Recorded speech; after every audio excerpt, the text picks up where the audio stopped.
Hello, Future Bestsellers. Hi, everybody. We are super, super excited to see you today. You might notice I don't look as much like a movie star today as I have in the last 2 weeks because my sparkly, fabulous new camera was doing something wonky right before the stream, and I had to run an audible and go with the webcam. So nobody died. We're okay, but it was like one of those first thing in the morning. So anyway, hi everybody. We're super, super glad to see you. I'm Lisa Daly, and let's introduce my fabulous co-host as always. Let's start with you, the always lovely and wonderful and talented story detective, Robert Jones. Okay, well, my channel still is the Story Detective. It still exists. Still taking that craft from various forms of storytelling and put it under that Sherlockian microscope and breaking down the craft for the viewers. And today I'm going to be editing my manuscript. I'm still in the third quarter, which is taking me longer than the first half of the book to edit for some reason. But a few more scenes to finish, and it's done. So I'm nearing the end of that quarter. Yay! That's so awesome. Oh my gosh, I'm so glad to hear that. That's fantastic. Michelle Schusterman, tell us a little about you and your awesome channel. So glad you're here today as always. Thank you so much, Lisa. I am a young adult and middle grade author, and my channel is writing workshops, writing blogs, and traditional publishing chat. Very nice. Always excellent. I'm Lisa Daly. I write, I'm a traditionally published and indie published, which makes me a hybrid author. And I don't know why I'm here. And on my channel, we talk about how to write a book you're super proud of and get it published. I just had one of those moments where I was like, who am I? What am I doing today? So anyway, that should go great for the writing, I think. I mean, anytime you're like, what's my name? Let's just say I'm super into the story. So speaking of stories, what are you guys working on today? Michelle, what do you got going? I'm working on my middle grade mystery book.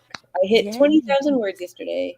What? That's awesome. Fantastic. Fantastic. How about you, Story Detective? What are you working on today?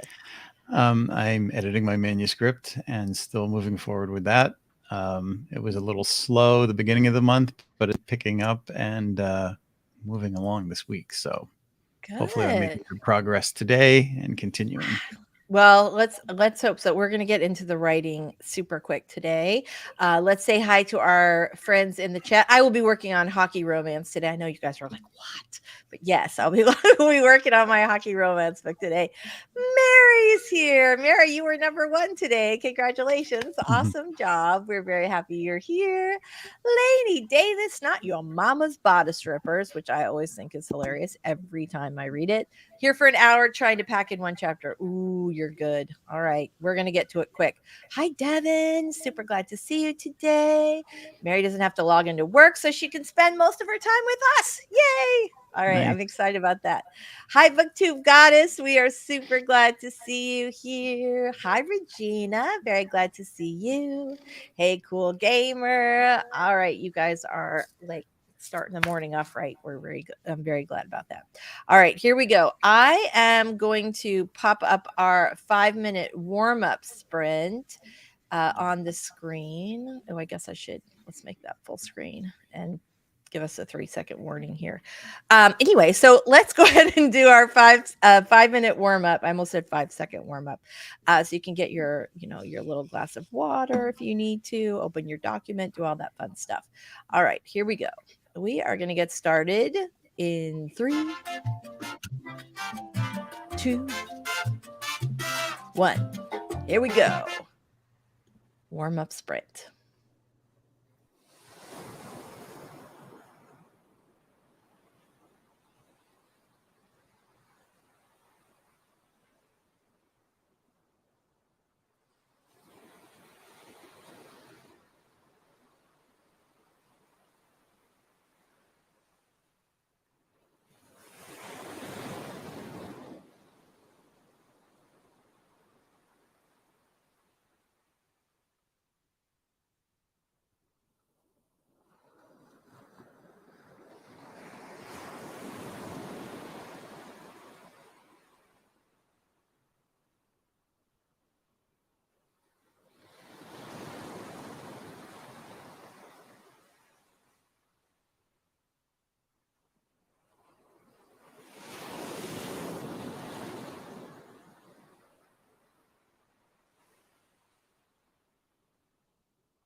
All right, we are back. Let me get rid of that 5-minute beach timer. All right, so how'd everybody do in their warm-up today? Good. Yay. Out of another 100 words. I know, right? I did. I like got right into it, and I was worried that I wouldn't. I usually don't write on the 5-minute. I usually will like make sure we have the timers up and all that other stuff. Also, can I say the little banner at the bottom? I popped it up because it was like we're doing the 5-minute warm-ups. Tell us what you're working on today. But at the very last part, it says, "And are you wearing pants today?" And I'm pretty sure that's from when we had Joe Clifford on way back when. And he had said he liked to write without wearing any pants. And I did not write. It was still just floating around in StreamYard, and I popped it up without even paying attention. So there you go. You can answer the pants question if you'd like, or you don't have to. But definitely we want to know what you're working on today. So yeah, anyway, pants. What the heck? Okay, so Mary is going to be working on her desk area today. I have already spruced it up a little bit. Woohoo! Need to finish decluttering and making it look awesome. I literally could like I need a messy desk cam to like show you guys how bad mine is today.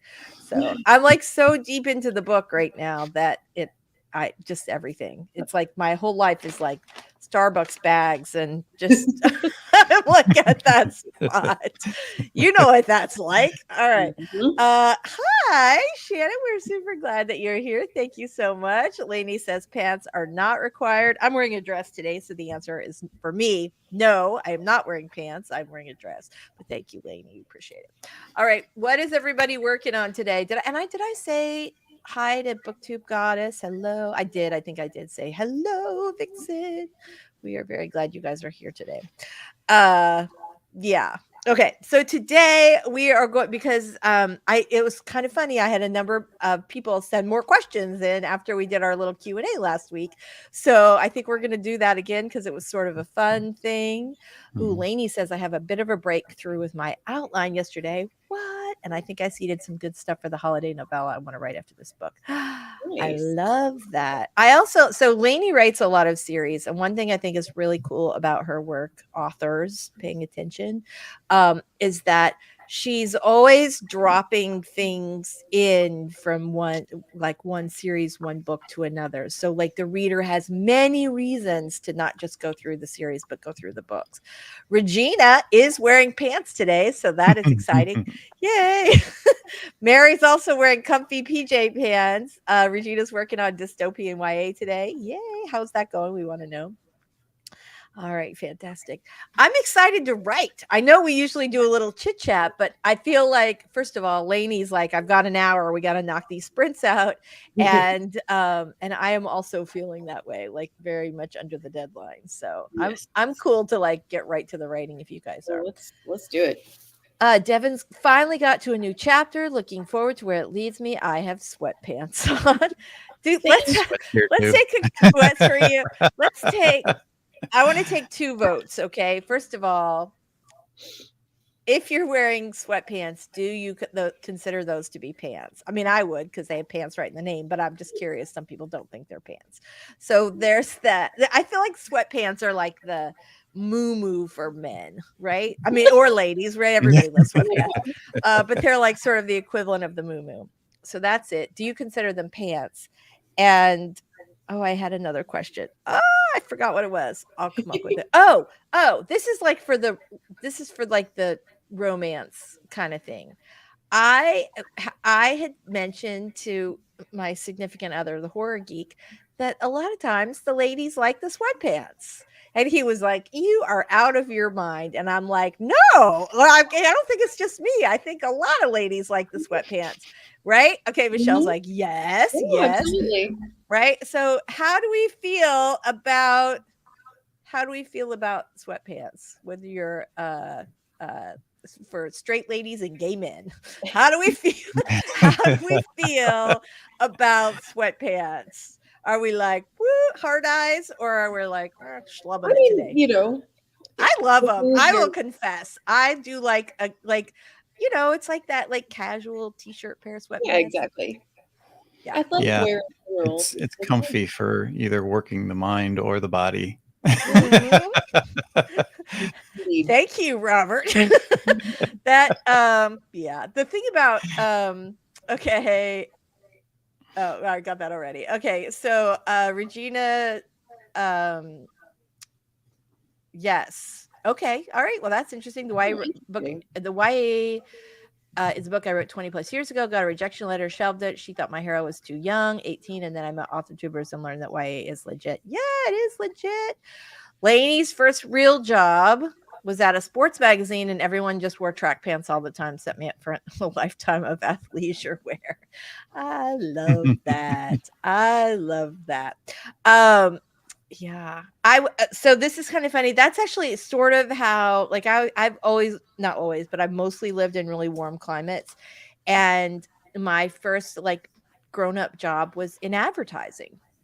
And the thing about being in advertising was that you were sort of expected to dress kind of more, especially as a creative, you're expected to be kind of more funky, and you did like the normal business rules didn't apply. So even if everybody else had to wear suits, you could like be, you know, your funky self with your Doc Martens and whatever. And so, which was great. It was great for me to do that. But what I discovered was that I super love dresses. Like, aside from the fact that they're cute, they're really easy to put on, and also it's basically like wearing sweatpants except for your top part, right? That's the best thing about it. Dresses can be very comfortable. They are. Yeah.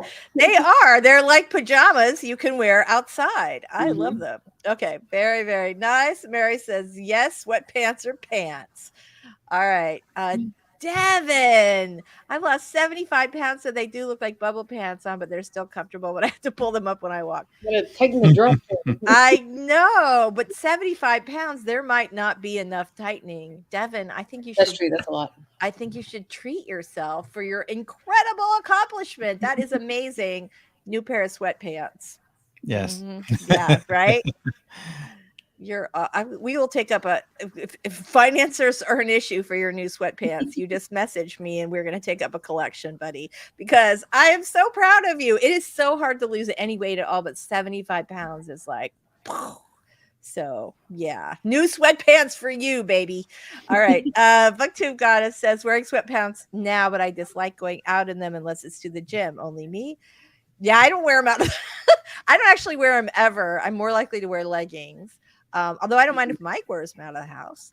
But I don't know, Booktube Goddess, I feel like you're like fancier than sweatpants. I mean, yeah, I like just get that. You're just fancier than sweat. I too am fancier than sweatpants in the outside, but not in the house. in the house, anything goes. You could totally wear sweatpants to the grocery store and still feel dressed up, because I've seen people go to the grocery store wearing their pajamas.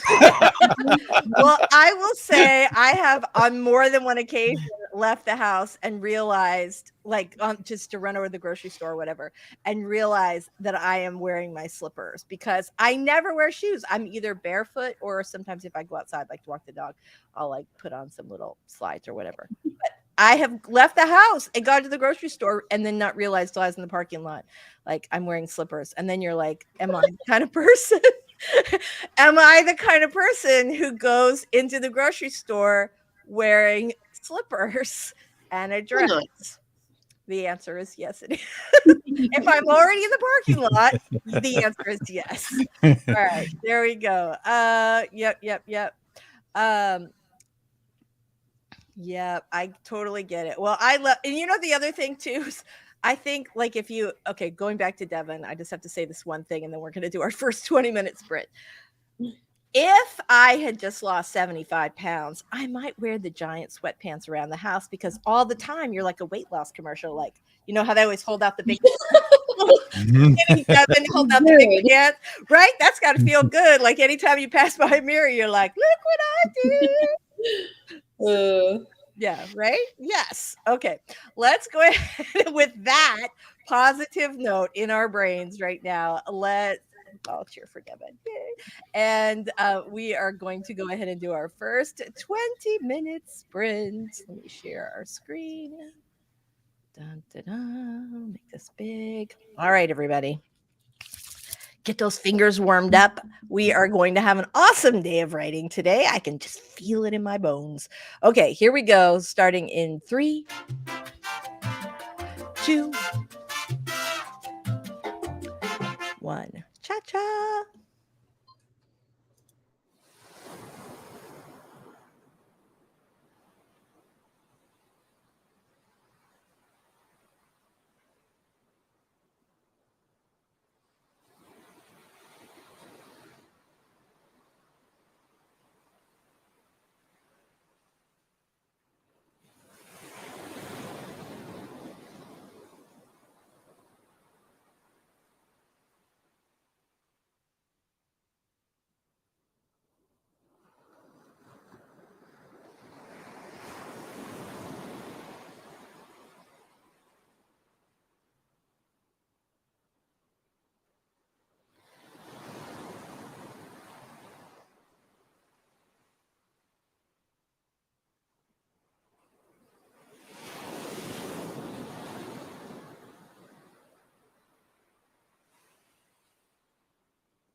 Sorry about that. I was like so into what I was writing, and I'm like, oh, I can't lose it.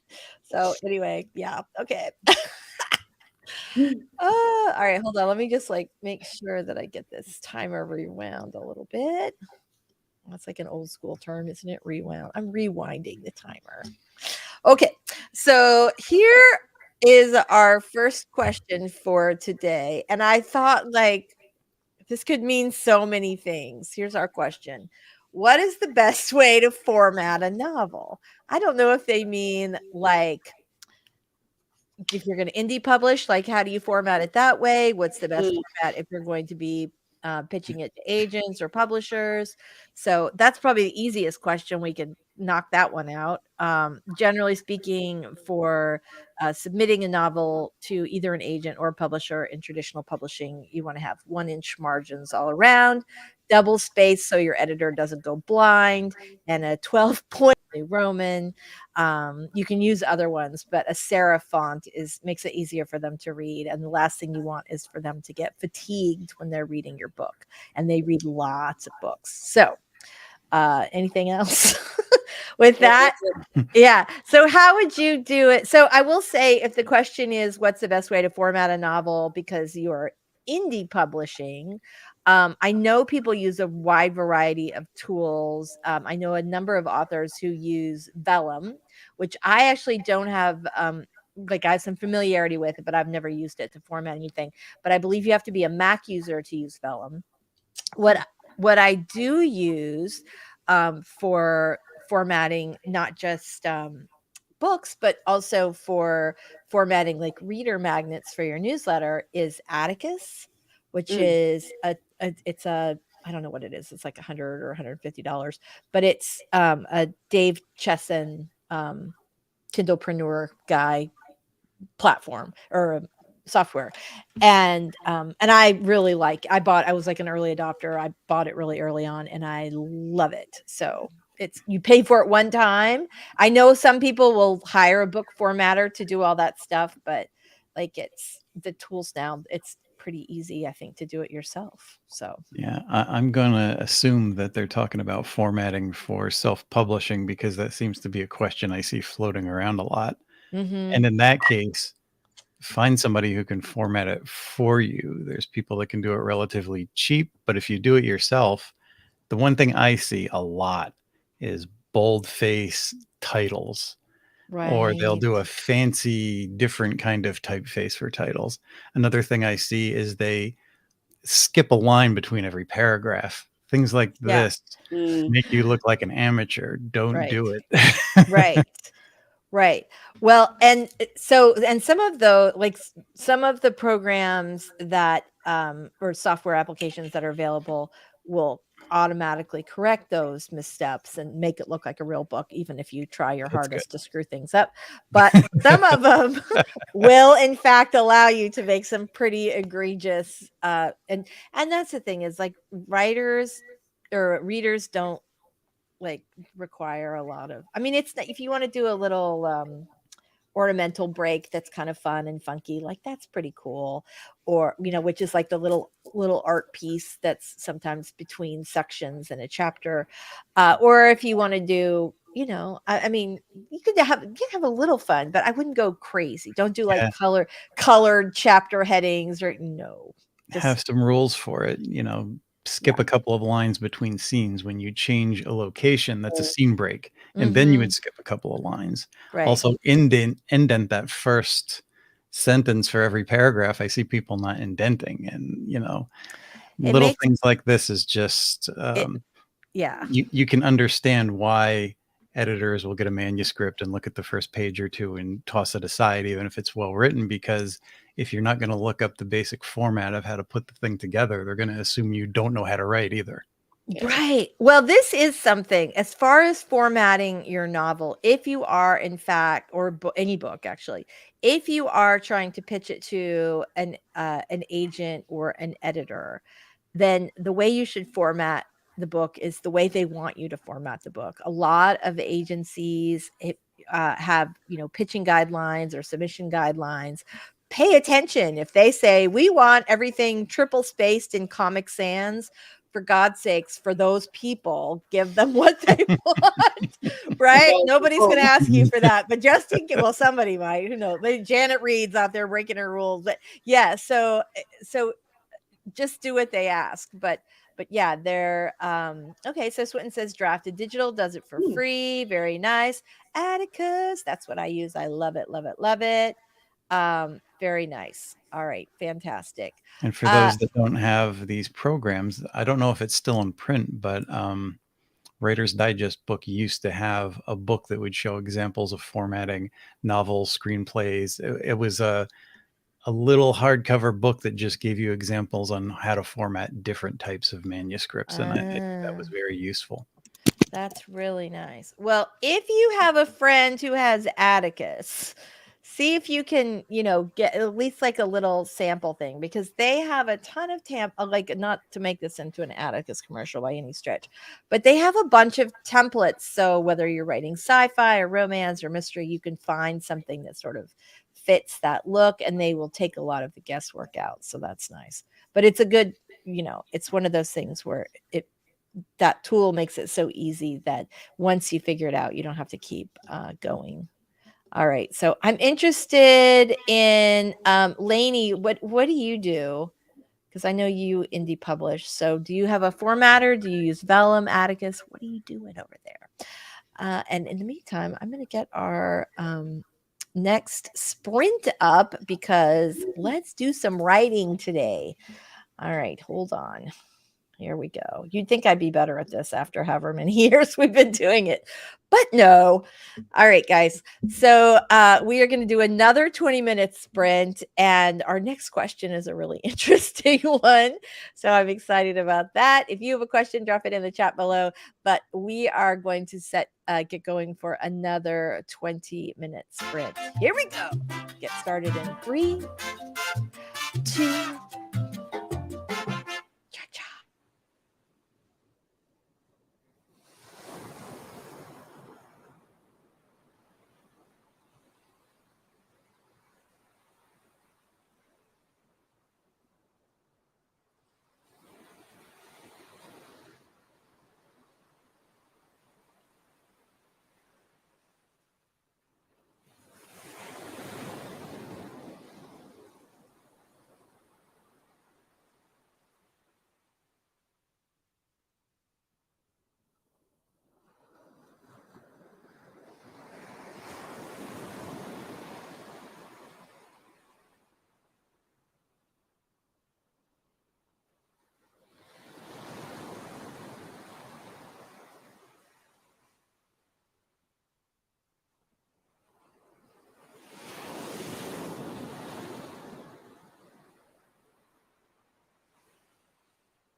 All right, here we go. Let's see what we've got here. All right, fantastic. So, how did everybody do on that last sprint? Good. I did well. Yeah. Fantastic. Love, love, love to hear it.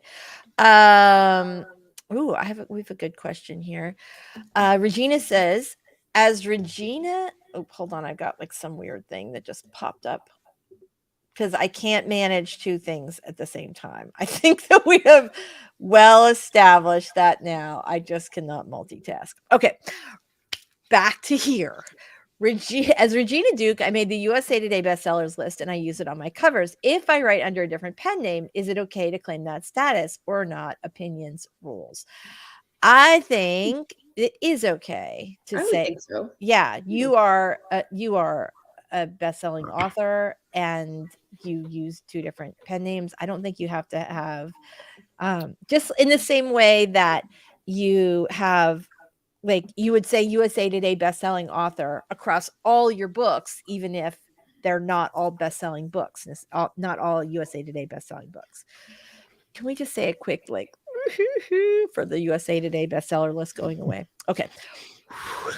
So, yeah, what does everybody think about that? So that's my opinion. What do you guys think on that? I totally agree. I mean, even if it's different genres, like if you're writing like thrillers under this name and romance under this name, it's still you. Right. You know, I don't know. I've That's a good seen it question, though. done, you know, and Stephen King has even done it. You'll see like Stephen King writing as. I mean, they're Right. not Yeah. gonna trash the Stephen King name and not make those sales if he's, you know, Right. it works the same if you have a USA bestseller. Yeah, I think so. So, yeah, I'd put it on everything, including the coasters at my house, which I do.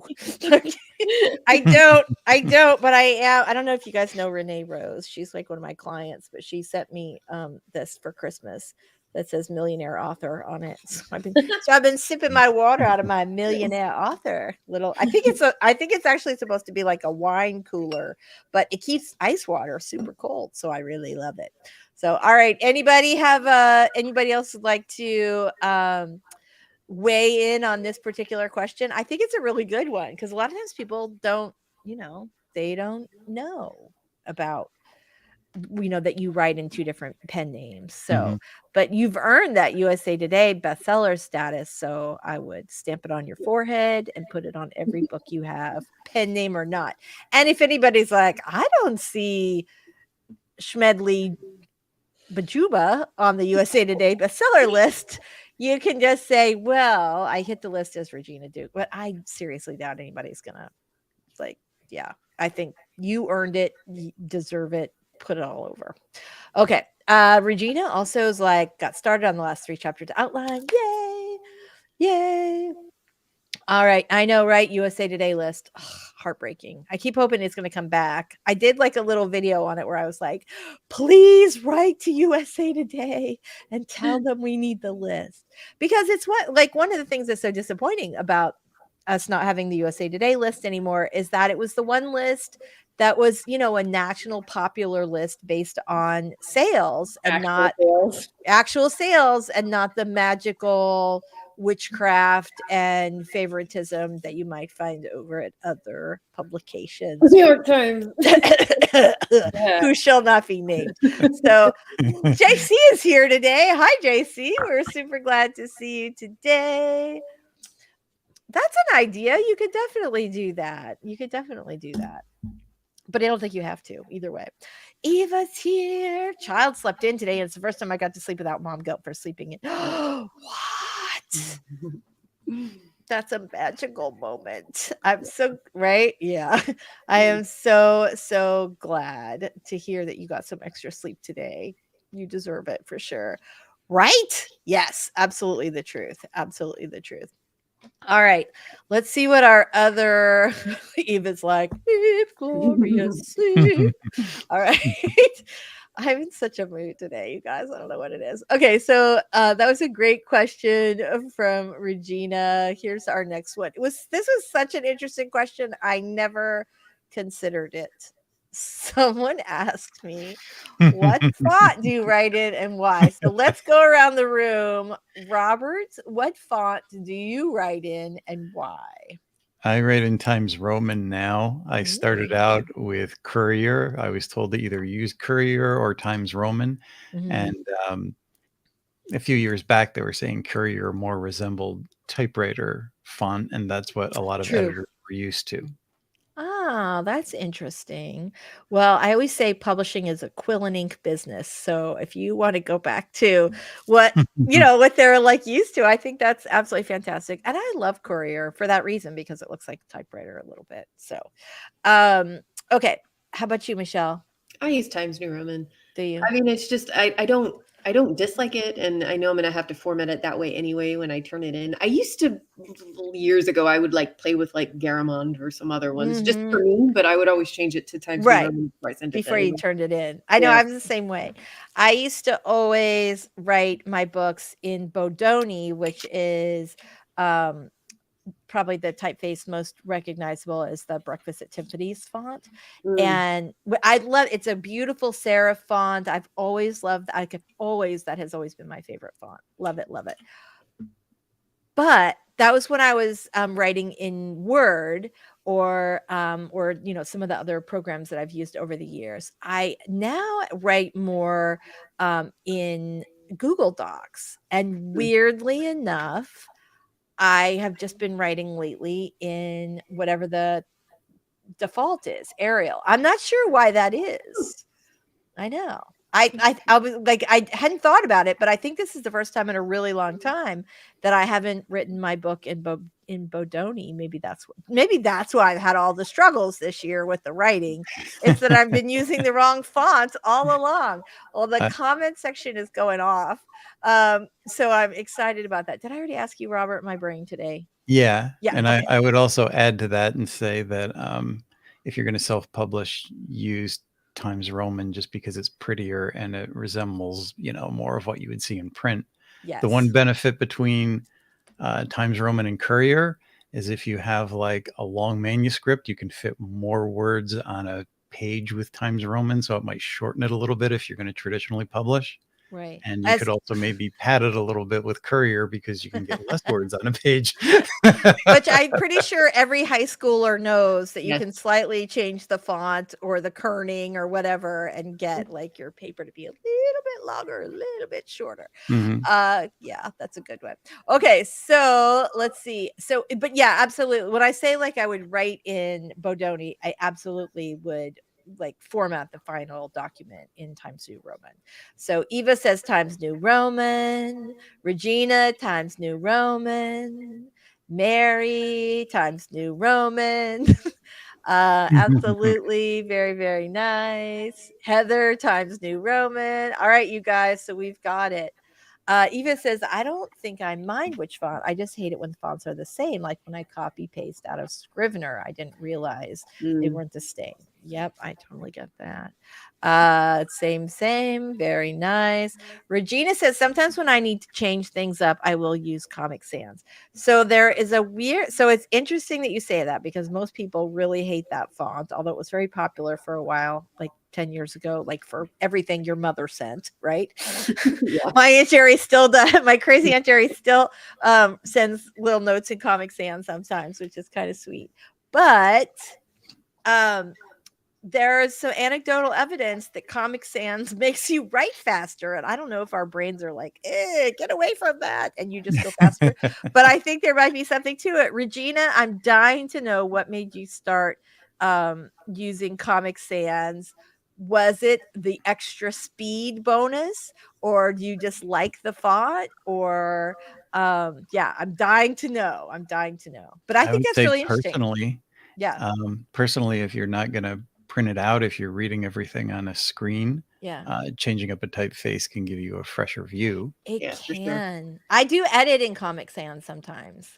And the other thing about that is that if you have challenges with like I was going to say ADHD, but that's not what I want. Dyslexia, that Comic Sans is supposed to be and easier to read. Comic Sans and other sans serif fonts are supposed to be easier to read. So that would be a good reason too. All right. Regina says, I'm a frustrated cartoonist, so I love the look of Comic Sans. It's so funny that you say that, Regina, because I was actually going to ask Rob after I slam Comic Sans, which I will say I love my crazy Aunt Jerry. It just kind of always reminds me of like my mom. And It's what I was used to for Yeah. years. And I'll still write in that typeface. I'll print things out like a comic book, but when I'm actually writing a novel, I still don't revert to that. I guess I just have a division between the two in my head. Yeah. But yeah, it's what I'm most familiar with too. I know. I just wondered, like, okay, that could like that's a legit reason to like love that, to like love that font. I totally get it. I get it. Okay. Eva says draft in font size 20 to feel like you're writing pages faster. I'm on page 712 of my romance novel. I can't believe it. Love that. This is hilarious. 200 words. Very, very nice. Oh, good. Oh, that's true. Very This is a good point. Yeah. Yeah. Eva says you can take the view of the document out more if the size is distracting, so it looks small. Yes, right. Zoom out. Yeah, exactly. I love that. That's so this was a weirdly compelling question. I'm actually super fascinated to learn that so many of us write in Times New Roman. So I think that's pretty cool. And also I'm thinking like, wow, maybe I should change the font on my manuscript. Maybe that's why I'm like kind of slugging along this week and last week. Actually, I had a really good like I had one of those spectacular, awesome writing days on Monday, and yesterday not as good, but today already looking good. So there we go. All right, guys. Well, let's do another one. Here we go. Let me grab our timer up here on the screen once again. Nope, it doesn't want to come. There we go. All right. Oh, this time we only have 2 seconds. Let's get that all the way back. All right, everybody. This is, it's going to be our last writing sprint, I think, because it's 12, 20. We might have time for one more. We'll see. Write fast. We'll see how we do. All right, everybody. Here we go. In 3, 2, 1. Get those words down.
Okay, here we go. Let's get rid of some of this stuff. Very nice. I do not think we are going to have time for another sprint unless we like turned it around super, super fast and did one right this minute. Do we have votes for this, or do we want to do a little more chit chat? We're on the fence here. What do we want to do? Either way. I could kind of go for another sprint, you guys. But I'm like in such a zone. I think we have like 14 minutes left. Let's do this. Let's look at our last question. We skipped one. I'll make this one question 3. All right, hold on. Because this one's like an interesting one. Here we go. Question: could you ever quit writing? No. No. No. And in fact, there have been some times when my brain is like, yeah, I can't do this. We're done. Where I'm like, we've got to get back on it. For me, it feels like such a big part of who I am as a human being. It's really hard for me to imagine my life without that. I can't do it. What about you guys in the chat? Could you ever quit writing? Ever quit writing? Even when my passion was drawing and graphic arts, I was still writing my own stories and coming up with ideas for my own comics. So once I started working as a team and I had a lot less to do with the writing, I found I wasn't as satisfied. So once I started getting involved with writing and found it to be a very deep well, I haven't been bored with it since. And this became my art form. So I prefer taking what I know about narrative and sequential art and applying it to writing rather than writing and drawing my own comic books or graphic novels at this point. I can see that. So Heather says just plain old nope. Not happening. Mary says I may go long stretches without writing, but quit never. Anybody else have anything? I did want to pop back a couple of comments that we had earlier. Mary has said something about what about using different fonts to represent different character POVs. I think there's something kind of interesting to that as you're writing, obviously not in a published in a manuscript you would format and send to a publisher or a final. But I think there's something kind of that might be something that sort of triggers your brain in the same way that like listening to different music for different characters can sort of help you kind of stay more in the mindset of that particular character. It's an interesting idea for publishing, whether it's self-publishing or traditional. It's the same. People ask me a lot if I was going to do illustrations for my books, like, even if it was like one per chapter. And initially I thought maybe I will, but the more I thought about it, the more I came to realize that anything that you do on the page that stands out takes the reader out of the story, whether it's an illustration, a different typeface, or like we talked about having those different typefaces or bold type for your titles or certain words. Anything that looks weird will jar the reader, and you don't want that. And I think this would do the same thing. Yeah. So there is a question that I have for you guys. So I think Mary had said that she uses italics for thoughts, right? And so I write first person point of view. And so like the running narrative that the character has in their head, I don't use italics for, otherwise the entire book would be italics, obviously, because it's first person POV. But I do highlight sort of certain like responses to like first person thoughts, like in response to something else. So I will do it that way, but obviously I couldn't as a first person POV. But I think there's something kind of interesting to that. I find it's helpful. But you're right, Robert. You have to be cautious of taking anything that you might do that takes the reader out of the experience. You want to keep them glued to the page and not let them go to the bathroom or put the book down for any reason. They can hold it in the kitchen while they're getting snacks. Don't put the book down. Yeah, Like, readers swat. are used to italics for certain thoughts and even to accentuate certain words, but Right. you know, big passages in italics. There needs to be a good reason, I think.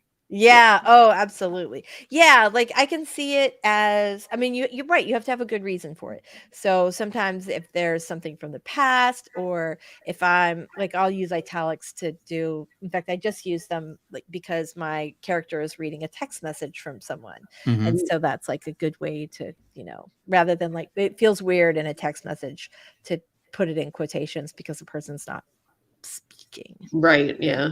Writing, but not speaking. Yeah. A text message, a note, things like that. Italics Yeah. are also pretty useful for. Exactly. All right, we've got a couple more comments, and then I think we're going to just wrap it up. Okay, so Devin says, I write for myself as a hobby, and I'll go a while without writing for a break, but after a while, my characters fight to get out, and I'll start back up. Right? Yeah. All those imaginary people in our heads, we've got to give them something to do, or they'll just cause trouble for us. Right? No, can't do it. All right, you guys. Well, this has been such a productive. I have no idea how many words I got down. Let me look and see my thing here. I don't know what I did on my individual sprints, but I got 1,068 words for this sprint. I'm feeling pretty good about that. That's awesome. Yeah. How'd you guys do? I'm at a total of 1,500 for the day. Yeah. That's I'm phenomenal. with the scene. I don't know what the word count is, but that's good. Finishing, and I only have a few more to go to finish this quarter. You know, I'm definitely. That's we all have our sort of benchmarks that we're trying to hit today. So, yeah, so that's fantastic. Regina, I so relate to you here. I cannot stop writing when the thyroid crashes. I'm really slow, but I can't stop. Sisters here, right? I have the same thing. It really is like, yeah. This is why I have to write in the morning now, because I have like a 3 o'clock crash, thyroid crash. Yeah. And there's sometimes where you're just too like wiped out. Anyway, I feel your pain. I really do. So, all right, well, let's go ahead and do our outros, you guys. This has been such a fun and productive sprint. I started with Story Detective, so I think I'm going to start with you, Michelle. Tell us a little about you and your awesome channel before we go. I write middle grade and young adult novels, and my channel is writing workshops, traditional publishing chat, and writing blogs. Thank you for being here as always. Story Detective, tell us a little about you and your awesome channel. Okay, what can I say? The channel is coming back. As I said, I have scripts that I'm writing. I was going to start filming in April. I will be bringing my social media back online in April, but I don't know if I'm going to be filming videos because I actually have a developmental editing job, which is going to go through April and May. And there's delays, but it's good reasons for delays. So. All right. Well, that's good. I like it. Devin says, thanks, y'all. Be safe. Take care. Oh, I didn't say, well, you guys know. I'm Lisa Daly. This is my channel. I write fiction and nonfiction, and I'm not doing a very good job today, but if you want to write a book you're super proud of and get it published, hopefully you'll find some videos here to do that. All right. Mary Wembley has gotten her desk cleaned off. She's organized. She's happy. And you know what? She's going to get the big treat for today. Here it comes, Mary. This is for you. Congratulations on getting your desk cleaned off. You guys are awesome. We love hanging out with you, and we will see you guys all next Wednesday, same time, same place, 11 a.m. Eastern time. Keep writing, and we'll see you next time. Bye, everybody. Thanks for being here.